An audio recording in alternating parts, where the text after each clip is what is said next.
For the first time in weeks, I felt a glimmer of hope. Maybe Jack wasn't like the others. Maybe he was the one person who could truly help me. But deep down, I knew that the road ahead would not be easy. My family had turned their backs on me, and the world seemed determined to tear us apart. Would I ever find a way back to the life I once knew, or had everything I believed in been shattered forever? Only time would tell. The days after I left my family were the loneliest of my life. Oakwood, once a place of comfort and familiarity, felt like a prison now that I had no one to turn to. I had no choice but to face the harsh reality that the people I had loved and trusted had betrayed me. My mother's voice still echoed in my ears. "You need to figure things out on your own." Her words had cut deeper than any physical wound could have.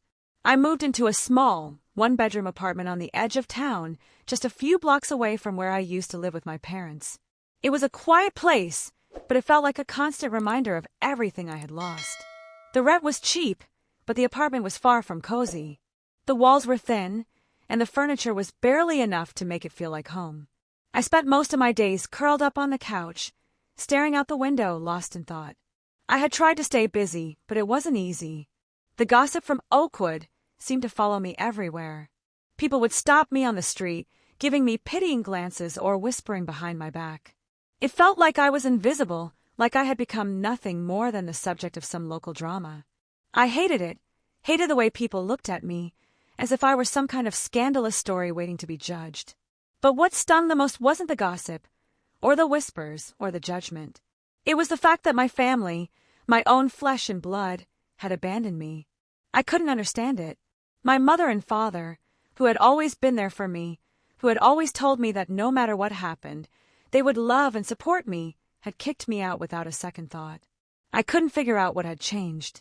I spent the first few days in that apartment crying, questioning everything. Had I really done something wrong? Was I truly to blame for all of this? The loneliness was suffocating, and the pain of being rejected by my own family was unbearable. I tried to call them a few times, but each time my father's voice was cold, distant. He didn't even try to offer an explanation. It was as if the love we had once shared had evaporated into thin air. And then there was the matter of Jack. Jack Lawson, the man who had swept me off my feet only a few months ago. The man who had promised me that everything would be okay, that he would be there for me no matter what. But now, with the rumors swirling and my family turning against me, I couldn't help but wonder where he was in all of this. Was he really who I thought he was? Was he just another man who would walk away when things got tough? I didn't know the answer, but I couldn't keep my mind from going back to him. The thought of Jack was both comforting and painful. We had shared so many beautiful moments together, but now, I felt like I was on my own, facing a future that seemed impossible to navigate. It didn't help that I hadn't heard from him in days. I had tried to reach out, but he hadn't returned my calls. Was he avoiding me? Did he believe the rumors? Was I just a fool for thinking that we had something real? But then, one evening, everything changed. My phone rang as I sat on the couch, flipping through old photo albums in an attempt to drown out the overwhelming sadness. When I saw Jack's name on the screen, my heart skipped a beat. I didn't know whether to feel relieved or anxious, but I answered quickly. "Emily!" Jack's voice came through low and steady. "I'm sorry. I've been busy, but I've been hearing everything. About your family. About the rumors." I held my breath, unsure of what to say. "Jack, I don't know what's going on. I don't know why they would do this to me. I thought they were supposed to love me. I'm sorry you're going through this," he said softly. "You don't deserve it, but I want you to know that I believe you. And I'm not going anywhere." The words hit me like a wave. He believed me. He wasn't like the others. "I don't know what to do," I whispered, my voice cracking. "I feel like I'm losing everything. I have nothing left." "You have me, Emily," Jack replied without hesitation. "I know it's not going to be easy, but I'm here. I'm going to help you. You're not alone." The promise in his voice brought a wave of relief, but also confusion. I had been so caught up in the pain of losing my family that I hadn't stopped to think about what I had with Jack. He wasn't just some rich businessman from New York. He was someone who genuinely cared for me. And I couldn't deny that I cared for him, too. But then the reality of my situation hit me again. I was pregnant with his child. I had no idea what to do about it. I couldn't just leave Oakwood and move to New York with him. I didn't know if I was ready for that kind of life. And what about my family? How could I ever face them again, knowing how they had treated me? You don't have to make any decisions right now, Jack said as if reading my mind. I know things are complicated, but we'll figure it out. Together. His words gave me hope, but they also brought a sense of uncertainty. Could I really trust him? Could I trust anyone after everything that had happened? The next few days were a blur. Jack stayed in touch, checking in on me and offering to help in any way he could. I was torn.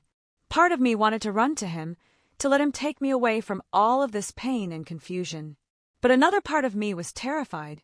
I had spent so long trying to make my family proud, trying to live up to their expectations. But now, it seemed like the only person I could rely on was Jack. And I wasn't sure if I was ready to let go of a life I had known for something completely unknown. But the more I thought about it, the more I realized that maybe it was time for a change. Maybe it was time to stop living for everyone else and start living for me.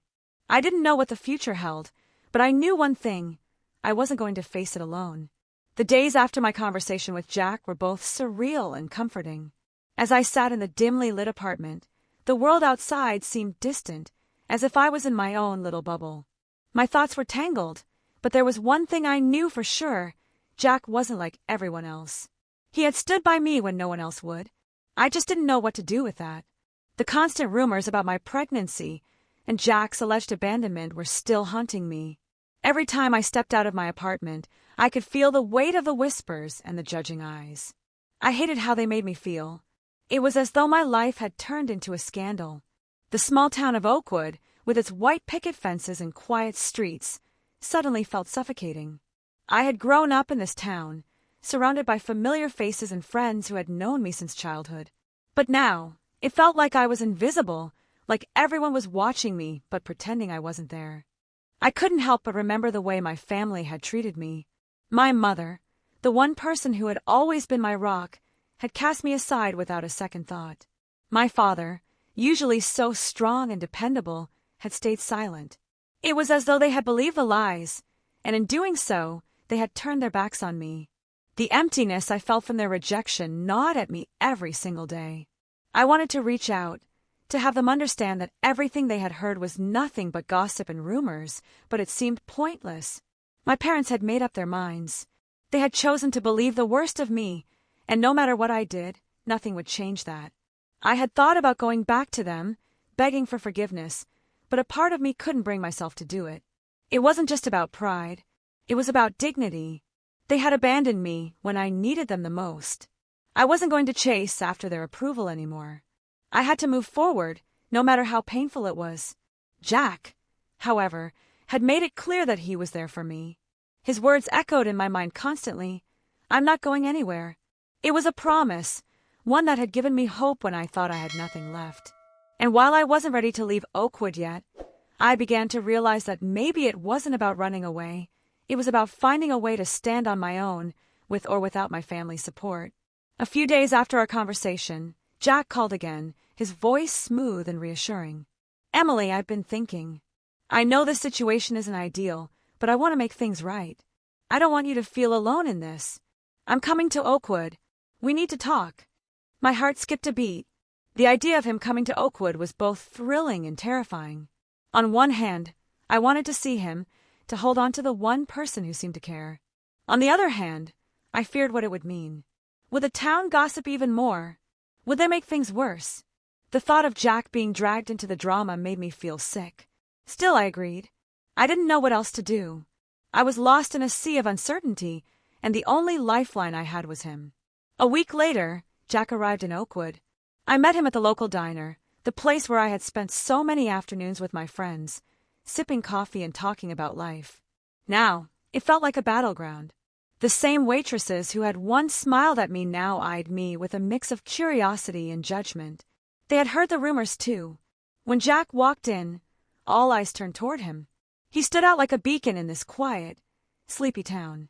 Tall and confident, dressed in a perfectly tailored suit, he looked out of place in Oakwood, but somehow he made it work. The moment our eyes met, everything else faded away.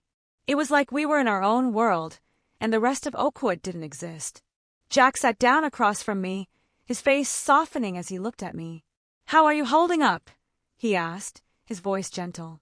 I shrugged, forcing a smile. "I'm managing. It's not easy, but I'm trying." He nodded, his eyes scanning the diner briefly before locking back onto mine. "I don't want you to go through this alone, Emily. I'm not going anywhere, and neither are you. This is just a chapter in our story. We'll get through it." I swallowed hard, trying to keep my composure. But the weight of everything that had happened, the loss of my family, the rumors, the feeling of being abandoned, crushed me all over again. I felt tears welling up in my eyes, and before I could stop them, one slipped down my cheek. Jack reached across the table, his hand warm and comforting. "It's okay," he whispered. "We'll take it one step at a time." I squeezed his hand, grateful for his presence, but the knot in my stomach remained. I couldn't shake the fear that things wouldn't get better. The town wasn't going to forget the rumors, and my family wasn't going to change their minds. It felt like everything I had worked for, my relationships, my reputation, was slipping through my fingers. "I don't know if I can stay here, Jack," I admitted softly. "I feel like I'm suffocating. I love Oakwood, but it doesn't feel like home anymore. The people here, they've turned their backs on me. And my family, they don't want anything to do with me." Jack's face hardened, a flicker of anger crossing his features. "You don't deserve any of this, Emily. None of it. You're not the one who's wrong here. And I'm not going to let you face this on your own." He paused for a moment, his eyes softening. "If you want, I can help you get away from all of this. I know a place where we can go, somewhere where you don't have to worry about any of this. A fresh start. You and me." His offer hung in the air, tempting but terrifying at the same time. A fresh start. I had dreamed of it, fantasized about it even. But could I really leave everything behind? Could I just walk away from the life I had known, the people I had loved, and start over? I didn't know. But the thought of escaping the whispers, the judgment, and the pain was tempting. "I don't know, Jack. I'm not sure I'm ready for that," I said, my voice trembling slightly. "But I need time. Time to think." Jack nodded, understanding in his eyes. "Take all the time you need, Emily. I'm here, and I'm not going anywhere." And for the first time in a long while, I felt like maybe, just maybe, I wasn't entirely alone. The days after Jack's visit were a whirlwind of emotions. I couldn't shake the thought of his offer, of leaving Oakwood, of escaping this suffocating town and all its gossip. I spent hours pacing around my tiny apartment, staring out the window as I tried to imagine a life without the weight of the whispers, without the constant reminder of my family's rejection. But could I really leave it all behind? Was I ready to walk away from everything I had ever known? The thought of leaving Oakwood felt like a betrayal in some ways. This was my home. I had grown up here, surrounded by familiar faces, the same streets, the same diner where Jack and I had shared our first real conversation. But now it felt like a prison. The town had turned its back on me, and my family had followed suit. The truth didn't seem to matter to anyone anymore. I had become the town's biggest scandal, a girl carrying the child of a billionaire, the object of judgment and pity. I tried to distract myself from the overwhelming thoughts by working. I had taken a part-time job at a local bookstore, but even that couldn't take away the feeling of isolation. The customers were friendly enough, but I could see the way they looked at me. They whispered, pointed, and avoided me when they could. It was as if I were some sort of character in their gossip column, something to talk about behind closed doors, but never acknowledge in public. And then there was Jack. I couldn't deny that I missed him. The conversations, the way he listened to me like I mattered. He had offered me a way out, but I couldn't bring myself to take it. I was scared. Scared of what would happen if I left everything behind. I was scared of failing, scared of being judged, scared of the unknown. One afternoon, as I stood behind the counter at the bookstore, folding some new shipments of books, my phone buzzed. I glanced at the screen and saw Jack's name. My heart skipped a beat, but I hesitated before answering.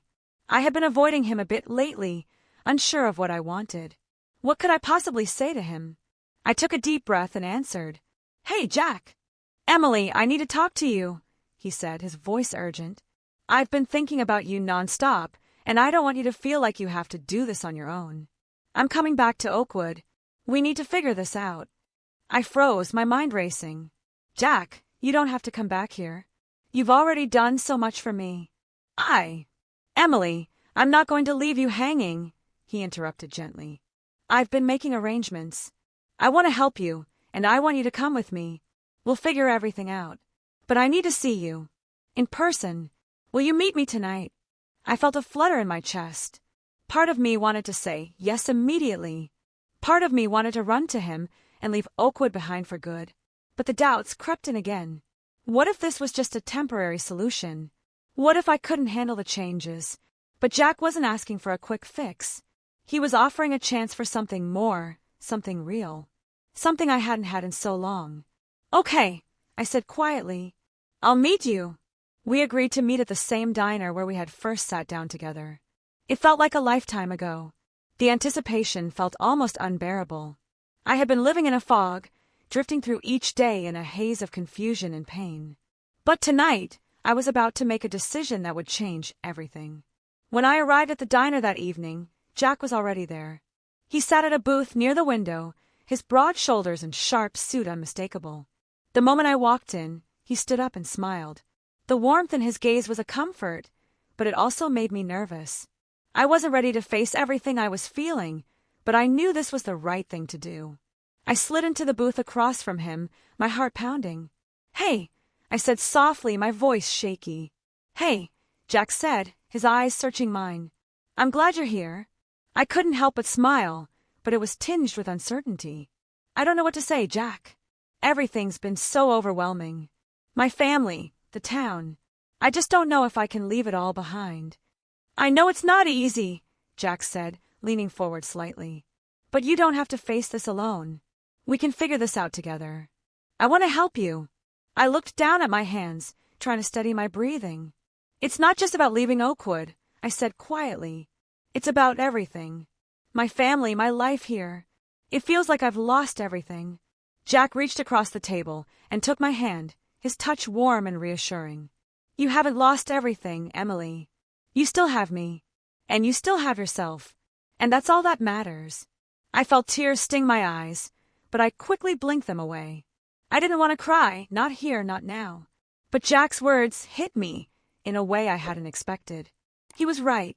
I hadn't lost everything. I still had my strength. I still had a future.